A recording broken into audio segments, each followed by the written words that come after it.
પાટીદાર આગેવાન જયરામ બાપાએ સમાજના લોકોને એક મોટી ટકોર અને સમાજ માટેની એક ચિંતા વ્યક્ત કરી છે। 18 થી 20 વર્ષનો થાય ત્યાં સુધી તમારો એના ઉપર પ્રભાવ હોય, આપણે એના ઉછેરમાં ગંભીરતા નથી લીધી, એના આ બધાય પરિણામ ઘોડિયામાં હુતા હોય ત્યાં હક પણ કરી નાખતા। આમાં આપણી ગંભીરતાની ક્યાં ખામી છે? આપણા સમાજમાં વ્યસનનું પ્રમાણ ખૂબ પ્રમાણ વધ્યું છે અને એથી તમને સંતોષ ન થતો હોય તો સાઉથમાં એક આટો મારી આવો। લગ્નમાં પણ આ સમાજે આખા ઘોડા ઉપાડ્યા છે। જો સમાજને તંદુરસ્ત બનાવવો હશે તો દીકરા અને દીકરીઓ સંસ્કારી હશે તો જ સમાજ તંદુરસ્ત રહેશે।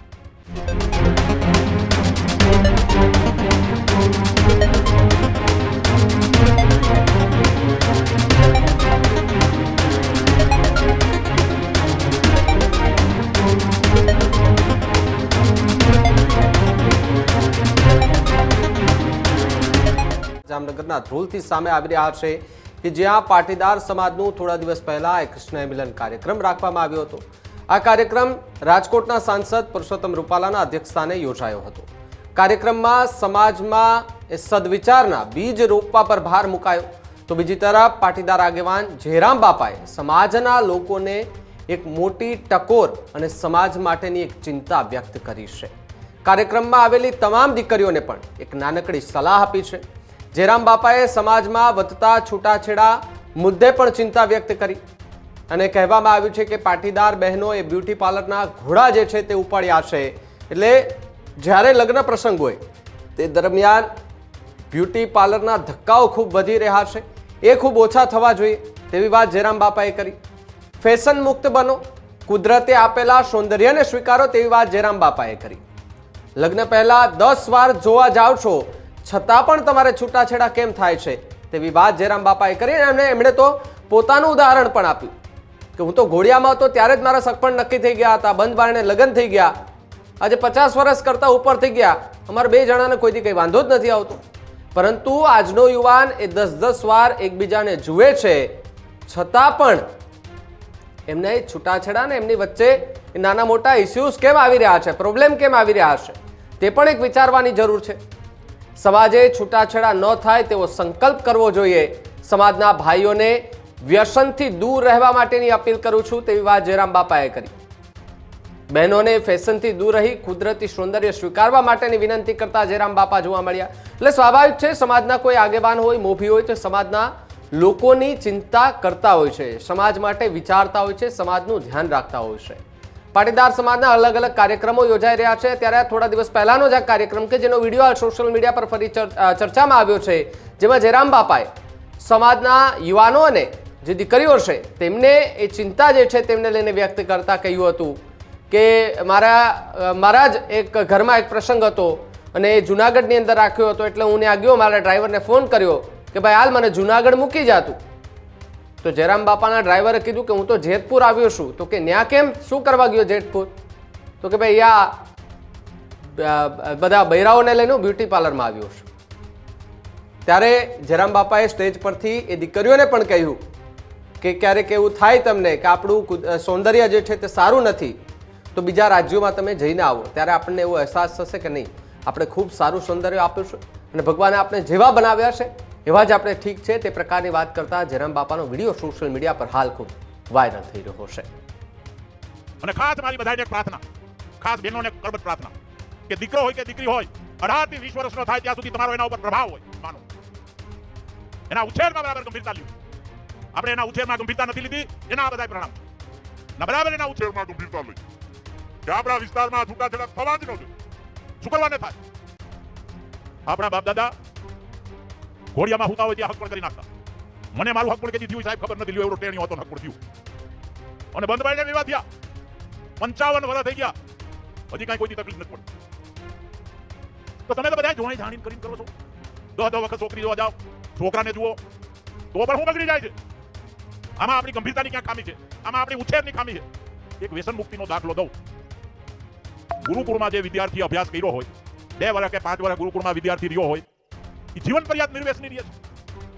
જીવન પર્યાત જો ગુરુકુળના સ્વામીજી એટલું રેડી દેતા હોય તો તમે જન્મી નો રેડી શકો? ચોક્કસ રેડી શકો, પણ તમે ગંભીરતા નથી લીધી। તમે એમ કહો 20 વર્ષનો થાય ત્યાં લગી કે તારા બાપને ભલે વ્યસન હોય, તારા ભાઈને ભલે વ્યસન હોય, તારા ભાઈબંધને ભલે વ્યસન હોય, તારે નથી કરવાનું, તો ચોક્કસ નહીં કરો, તમે જન્મી છો, પણ ગંભીરતા નથી લીધી। એના હિસાબે આપણા સમાજમાં વ્યસનનું પ્રમાણ ખૂબ પ્રમાણ વધ્યું છે। એટલે વ્યસન મુક્ત સમાજ થાય, બાયુ થોડું ફેશન મુક્ત થાય, મારા આમ લગ્નમાં તો એવા ઘોડા ઉપાડ્યા છે બ્યુટી પાર્લરમાં. હા હા સાહેબ, હું મારી વાત કરું. મારી દીકરીની ભાણીના લગ્ન કર્યા અમે જુનાગઢ એક રિસોર્ટમાં રાખ્યું. તો મારે જરૂર પડી મેં ડ્રાઈવરને ફોન કર્યો. એટલે કીધું મારે જુનાગઢમાં જવું છે, તું ક્યાં ગયો? તો કે હું જેતપુર આવ્યો હતો. જેતપુર હું તારા બાપનું ડાયટું હતું. અરે કે બ્યુટી પાર્લર વાળીને લઈને આવ્યો. લે જુનાગઢથી જેતપુર ક્યાં? આ ઘોડા નહીં દીધું. કુદરતે જે તમને સૌંદર્ય દીધું છે એને બરાબર સ્વીકારી લેવા. અને એથી તમને સંતોષ ન થતો હોય તો સાઉથમાં એક આટો મારી આવો, ફરી આવો. એટલે તમને એમ થઈ જાય કે ના ના, આપણને તો ભગવાને ઓહો દીધું હોય. સીસમના કલરના બધા છે અહીંયા. એટલે આપણી મર્યાદા ઓળંગી ન જવાય. એ ખાસ મારી બહેનોને કરતો પ્રાર્થના છે. દીકરા અને દીકરીના ઉછેરમાં બરાબર ગંભીરતા લઈ એને સારામાં સારું ભણાવો. એ અમને ગમે છે. ઈશ્વરે તમને આપ્યું હોય તો અહીંથી આગળ જઈ અમદાવાદ છે, બોમ્બે છે, બેંગ્લોર છે, ગમે ત્યાં ભણાવો. એમાં કશું જ વાંધો નથી. એ ગમે છે, પણ એની રહેણી કેણીમાં ધ્યાન આપવાની બહુ જરૂર છે. એટલે આપણે બરાબર આખો સમાજ, ભાઈઓ અને બહેનો બધા જ આમાં ગંભીરતા લઈએ. આ શક્ય નથી. સમાજ જો ગંભીરતા લઈએ તો ચોક્કસ આમાં પરિણામ આવી શકે છે. આપણે ગંભીરતા નથી લીધી એની હિસાબે આ બધા દૂષણો વધ્યા છે. એ સમાજને બહુ નુકસાન કરતા છે. સમાજની પ્રગતિને અવરોધ કરતા આ બધા છે. લગ્નમાં પણ આ સમાજે આખા ઘોડા ઉપાડ્યા છે. એમાં આ બધું આવી જાય. જુઓ 4-4, 5-5 દિવસના લગ્ન. આમાં પણ ક્યાંક કાપ મૂકવાની છે. હમણાં સમસ્ત પાટીદારે આની ઝુંબેશ ઉપાડી છે. મથુરભાઈ મારે અવારનવાર વાત થાય છે કે આમાં ક્યાંક આપણે પાછું વળવાની જરૂર છે. આપણા કરતા જૈન સમાજ ખૂબ સુખી સમાજ છે. 6 વર્ષ પહેલા એને ગામડું છોડી દીધું. આપણે તો હવે ગામ છોડી, પણ આપણા જેવા ખર્ચા નથી કરતા. એટલે એમાં પણ આપણે ક્યાંક પાછું વળવાની જરૂર છે. પૈસા આપ્યા છે એ ખર્ચા કરે છે, પણ પૈસા આપ્યા એ ખર્ચા કરે એના વાંધો નથી, પણ એની દેખે નથી એ વ્યાજે લઈને કરે છે. એ સમાજને નુકસાન કરતું છે. એટલે સમાજ બેમાં બરાબર માતાઓ ગંભીરતા લે. એક વ્યસનમાં, એક ફેશનમાં અને દીકરા અને દીકરીના ઉછેરમાં. જો સમાજને તંદુરસ્ત બનાવવો હશે તો દીકરા અને દીકરીઓ સંસ્કારી હશે તો સમાજ તંદુરસ્ત રહેશે. જૈન સમાજ આ ટકી રહ્યો છે એનું કારણ એ છે કે જૈન સમાજના, જૈનોના સાધુનો સમાજ ઉપર પ્રભાવ છે. એટલે જૈન સમાજ આ ટકી રહ્યો છે અને અગ્રેસર સમાજ છે. તો આપણે એવા સમાજની નોંધ લઈ અને વધારેમાં વધારે આપણા સમાજની કેમ પ્રગતિ થાય, વધારેમાં વધારે આપણો સમાજ કેમ પ્રગતિ કરે, દીકરા અને દીકરીઓ વધારેમાં વધારે કેમ સુખી થાય, વધારેમાં વધારે કેમ શિક્ષણ પ્રાપ્ત કરે, આવા બધા પ્રયત્ન કરવા. સાહેબ આ સંસ્થા ચાલુ કરી હતી આજ લગીમાં 50 થી 100 દીકરીઓની ફીની વ્યવસ્થા ટ્રસ્ટી મંડળ કરે છે. સંસ્થાના પૈસા નથી ભણાવતા, દાતાઓ ગોતી લે છે. આજ મારે રૂગનાથભાઈને યાદ કરવા જોઈએ. કેમ્પસ ડાયરેક્ટર તરીકે હિત્યા 20 વર્ષમાં સર્વિસ આપી. દર વર્ષે 25-50 છોકરીઓની ફી ગમે ત્યાંથી ભીખ માગી અને છોકરીઓને ફી વાકે કોઈનું શિક્ષણ ના રહી જાય એની કાયમ ચિંતા કરી. આ ફેસબુકમાં અને સોશિયલ મીડિયાથી આ બધું નથી થતું. આના માટે મહેનત કરવી પડે છે. આના માટે ભીખ માંગવી પડે છે. એટલે સમાજ બરાબર પાસ થાય. વધારેમાં વધારે દીકરા અને દીકરીઓના ઉછેરની અંદર માતાઓ બરાબર ગંભીરતા લે. આજ બહેનોને ખાસ મારી વિનંતી, એમાં આ દીકરીઓ નાની છે એને વિનંતી કે રક્ષાબંધન આવે ને ત્યારે રાખડી બાંધવાની હોય ને ત્યારે એને કેવું કે ભાઈ તને હું રાખડી તો બાંધીશ, પણ તારે એક પ્રતિજ્ઞા લેવી પડશે કે તારું આ વ્યસન મને દઈ દે. તારા 5-25 રૂપિયા, 50 રૂપિયા, મોબાઈલ આ તે કાંઈ મારે જોતું નથી. જો દીકરી એમ કહે ને તો ચોક્કસ ભાઈ ઉપર એની અસર થાય. એટલે નાનાથી માંડી અને મોટા સુધી તમામ સમાજ આની અંદર ગંભીરતા લે. તંદુરસ્ત સમાજ હશે તો જ સમાજની પ્રગતિ થશે. મોટા કાબરા થઈ ગયા હોય એનાથી આ સમાજની પ્રગતિ નહીં થાય. સમાજની પ્રગતિ કરવી હોય તો તંદુરસ્ત સમાજ જોશે, યુવાનો તંદુરસ્ત જોશે, દીકરીઓ તંદુરસ્ત જોશે. અને હું તમને કહું, આ વ્યસનને કોઈ દિવાલ નથી ચણી. અત્યાર સુધી આપણો સમાજ નસીબદાર છે કે બહેનોમાં વ્યસન નથી. મોટી બહેનો મને ખબર નથી, પણ મારી દીકરીઓમાં તો કોઈમાં વ્યસન છે જ નહીં. આ 35 વર્ષથી હું જોઉં છું.